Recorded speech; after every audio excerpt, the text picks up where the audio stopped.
Imagine. Islamic soldiers force your 10-year-old son to gather wood for a fire. The soldiers pressure him to convert to Islam. When he refuses, he's thrown on the burning wood he collected and left to die. They told me I would be released if I became a Muslim. I told them that was not possible. I am a Christian, so they threw me on the fire. Your son escapes, but the scars remain, a reminder of his sacrifice. Imagine. Your teenage daughter goes to Bible camp. On the second day, the students are attacked. One of the attackers secures her hands behind her back, while another holds a piece of broken glass to her stomach. She's told to deny Christ.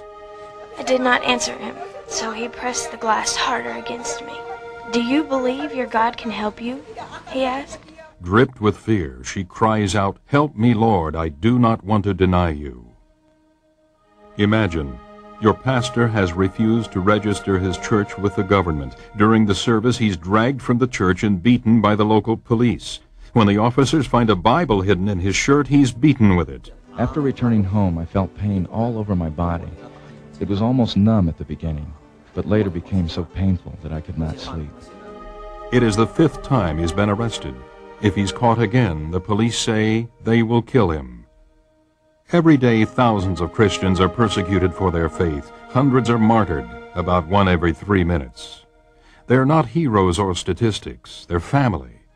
In over 40 nations around the globe, our family is assaulted for their testimony of Jesus Christ. In most instances, the persecution could have been averted if they had simply denied Christ. But they didn't, and they won't. In Sudan, an Islamic army set on jihad, or holy war, has systematically targeted Christians. Death and suffering can be seen throughout the countryside. Countless Christians are being displaced within their own country. Fleeing from persecution, they've lost everything, often arriving at refugee camps with nothing more than the clothes on their backs. In spite of heavy persecution, the church in Sudan continues growing at astonishing rates. Many of the believers bear the scars of their faith, but they also bear a testimony to God's faithfulness. Over 500 churches have been destroyed in Indonesia. On the island of Ambon, Christians have been massacred in a so-called religious cleansing by radical Muslims.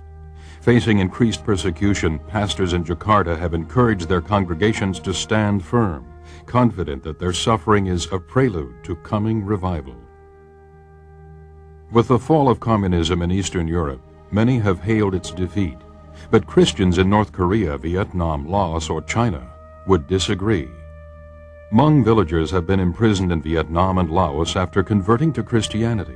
Some have had boiling water poured down their throats for simply possessing a Bible in their own language. The Hmong tribe is the largest in Southeast Asia, numbering 10 million. Meeting secretly in homes, more than 2 million have recently committed their lives to Christ. The persecution facing our brothers and sisters is not a human tragedy. It's a spiritual reality facing the body of Christ. We may not be able to stop the attacks, but we can ease their pain. Through prayer, encouragement, and practical assistance, we can fellowship in their suffering. We can show them that they are not forgotten. It's hard to ignore their pain after you hear their cries. Pada saat itu, benar-benar kita semua teriak, Tuhan tolong, Tuhan tolong.